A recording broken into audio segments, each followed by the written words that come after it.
अस्सलाम वालेकुम, मैं डॉक्टर रुखसाना आपको अपने यूट्यूब चैनल पर खुशामदीद कहती हूँ। तो आज हम बात करेंगे इर्रेगुलर पीरियड्स के बारे में।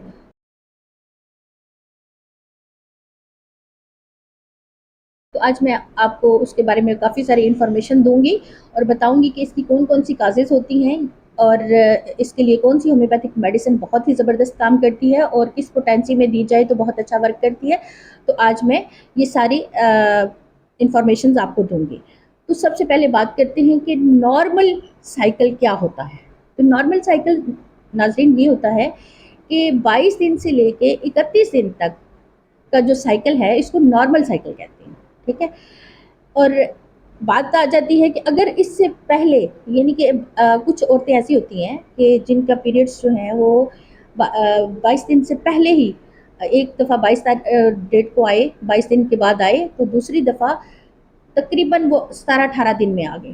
ठीक है। उसके बाद फिर जो अगला पीरियड आए तो वो 30-35 दिन के बाद आ गए। तो ये इर्रेगुलर पीरियड्स हो गए। ठीक है। और हर औरत में ये अलग अलग तरीके से सिम्टम चल रहे होते हैं। हर औरत का दूसरी औरत से मुख्तलिफ होता है सारा सिस्टम। तो अब ये है कि हम कैसे पता चले कि इर्रेगुलर है ये। तो इसी तरह से पता चलेगा कि एक माह की डेट और थी, नेक्स्ट माह पे वो बहुत जल्दी आ गए और उससे अगले माह में वो बहुत ही देर से आ गए। तो ये सारी कंडीशन जो हैं ये इर्रेगुलर पीरियड्स की होती हैं। तो अब हम देखेंगे कि इसमें नॉर्मल ड्यूरेशन कौन सा है। कि अगर 3 दिन से लेके 7 दिन तक या 8 दिन तक जो ब्लीडिंग प्रॉपर हो रही होती है, ठीक है, तो इस अगर वो अच्छे से हो रही है तो इसको नॉर्मल ड्यूरेशन कहेंगे। और अगर ये सिर्फ 1 दिन होती है या बहुत ज़्यादा होती है, 15-16 दिन तक चली जाती है, या बहुत ही कम होती है कि खाली स्पॉट्स हो रहे हैं या थोड़ा सा ड्रॉपिंग हुई और बस बंद हो गया, तो भी इसको इरेगुलर पीरियड्स में शुमार किया जाता है। तो अब बताऊंगी कि इसकी कॉजेज़ क्या-क्या होती हैं। इसकी काफ़ी सारी वजूहात होती हैं कि अक्सर हार्मोन्स डिस्टर्ब हो गए, या फिर कुछ औरतें जो बड़ी उम्र में जा रहे होते हैं, यानी कि 45 से अबव जा रहे होते हैं, तो उनमें मेनोपॉज़ के डेज़ शुरू हो जाते हैं, या बच्चियां हैं या अर्ली एज में जब होती हैं, स्टार्टिंग उनकी हो रही होती है, तो उनके पीरियड्स में भी डिस्टर्बेंस होती है, तो वो भी इरेगुलर पीरियड्स में आती हैं। अब क्या है कि मोस्टली जो औरतें हैं, लेडीज़ जो हैं, वो अगर ब्रेस्ट फीडिंग दे रही हैं तो उस कंडीशन में भी पीरियड्स रुक जाते हैं। अब हार्मोन्स डिस्टर्बेंस कौन सी होती है, कौन कौन से हार्मोन्स हैं जो लेडीज़ में वर्क कर रहे होते हैं। तो आपको मैं बताऊं कि दो किस्म के हार्मोन्स होते हैं, एक एस्ट्रोजन और दूसरे प्रोजेस्टेरॉन। ठीक है।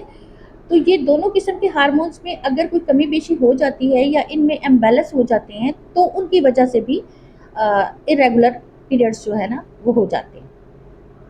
इसी तरह औरतें हैं जिनके उनमें जो औरतें वक्फे के लिए मेडिसिन वगैरह यूज़ कर रही हैं, या फिर उनका उन्होंने कोई इंजेक्शन वगैरह ले लिया है, तो उसकी वजह से भी डिस्टर्बेंस हो गई है, तो वो भी इरेगुलर पीरियड्स में ही आएगी। तो इसमें ऐसा भी होता है कि कई दफ़ा पीसीओडी की प्रॉब्लम हो गई। ठीक है। तो ऐसी कंडीशन में भी जो है वो इरेगुलर हो जाते हैं।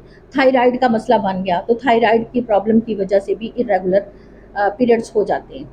तो अगर पॉलीसिस्ट ओवरी यानी डिसऑर्डर हो जाए, यानी कि ये पीसीओडी का मसला बन जाए, तो भी ऐसा ही होता है। तो इसमें कई दफ़ा ऐसा होता है कि आपकी ओवरीज में पानी की थैलियाँ बन गई या किसी जगह पे आपकी सिस्ट बन गई, तो उसकी वजह से भी मेंसेस में डिस्टर्बेंस आती है। तो जब ये डिस्टर्बेंस आती है तो मेंसेस या तो फिर बहुत लंबे अरसे के लिए स्टॉप हो जाते हैं, यानी कि 2-3 माह बाद मेंसेस हो गए, इसमें हैज़ की किल्लत हो जाती है। तो अगर कई दफ़ा ऐसा होता है कि बार बार पीरियड्स होते हैं, कुछ दिन गुजरे, अब अभी 10-15 दिन गुजरे तो फिर से मेंसेस हो गए और काफ़ी डेज तक रहे, फिर वो और ब्लीडिंग इतनी ज़्यादा हुई कि वीकनेस फील होनी शुरू हो गई। ऐसी कंडीशन में भी जो है ना इसको भी हम पीरियड्स इरेगुलर पीरियड्स कहेंगे, उसमें शुमार करेंगे। ठीक है। तो अब मैं आपको बताऊंगी, ये मैंने आपको मुख्तसरन सारा बता दिया, तो अब हम इसकी बात करेंगे इसकी मेडिसिन के मतलब और इसके पोटेंसी के मतलब। तो मैं आपको बताऊंगी कि मैं आज आपको एक बहुत ही ज़बरदस्त कम्बिनेशन बताऊंगी और बायोकेम की एक मेडिसिन भी बताऊंगी।